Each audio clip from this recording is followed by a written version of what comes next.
Hello LTMS, Miss Tennison here, and I'm going to teach you how to do impromptu speaking so you can have an awesome tryout for UIL. The first thing I want to tell you is not to stress out about it. I don't expect perfection. I already think you're brave and awesome just for trying out. So if you mess up while you're doing it, don't panic. It's just a tryout. It's not the actual competition. If you need to turn around and regain your composure and then start again, that's totally fine with me. Okay? So that's the first thing. The second thing is, what are the rules to impromptu speaking? Well, in this event, you pick a topic out of a hat. You actually get to choose from two. And then you pick the one that you think you can talk about the best. Then you get 3 minutes to prepare your speech. Some people like to prepare on a piece of paper, and some people just like to prepare in their mind.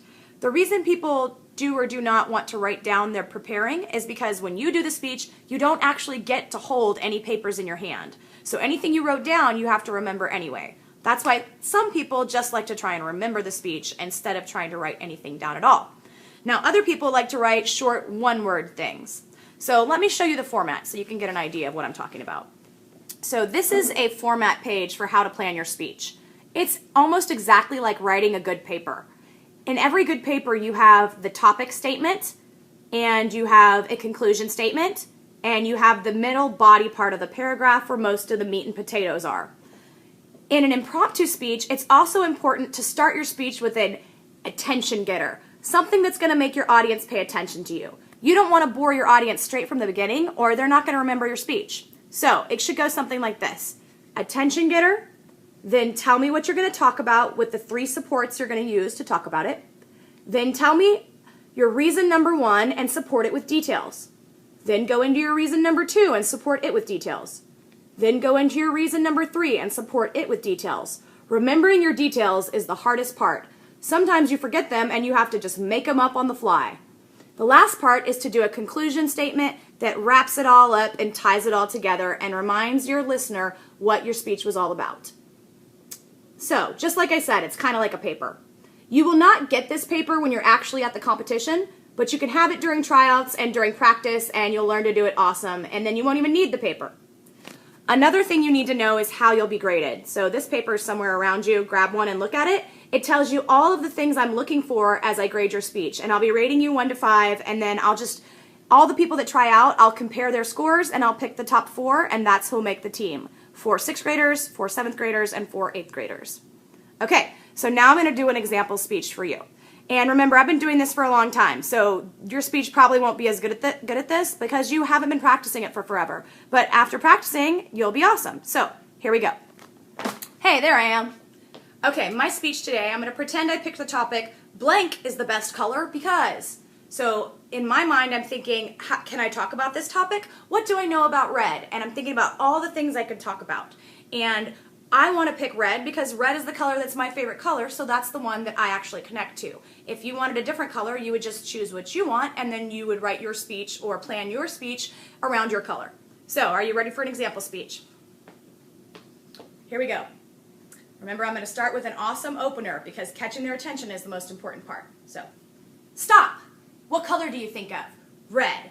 Today, I'm going to tell you why red is the best color. Red is the color of danger. Red is the color of love and passion, and red is also the color that represents many things in our ancient culture.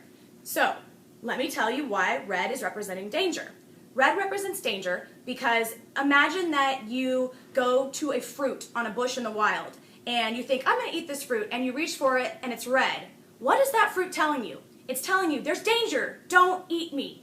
Other things also say danger because of red. Like, for example, a stop sign or a stoplight. If you don't stop, there's danger ahead.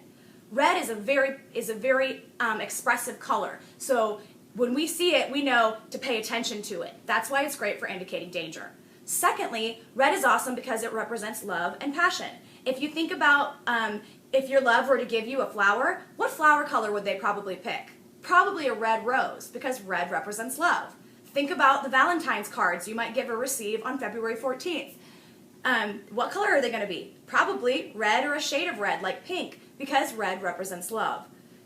Again, red is super expressive. It tells us to pay attention to something, and there's nothing more important to pay attention to than our hearts. Lastly, red also represents things from our ancient culture, such as fire and blood, for example. And these kind of metaphors are frequently found in literature, such as the Bible.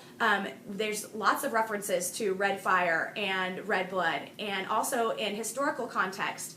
Red is just a very passionate color. It expresses so many different emotions, and people are moved by it. So this is why I would argue that red is the best color. Thank you for listening to my speech. All right, so at the end, make sure you throw in a thank you for listening to my speech, because then the listener knows the speech is over and you've given them a clue that it's time for them to think about your speech and critique you, and they don't just sit there going, is it done yet? Is it done yet? Okay, now that you've listened to how to do impromptu speaking, you are going to rock it. So come on over to Miss T and grab your couple of papers and we'll get started. Thanks for coming to Tryouts.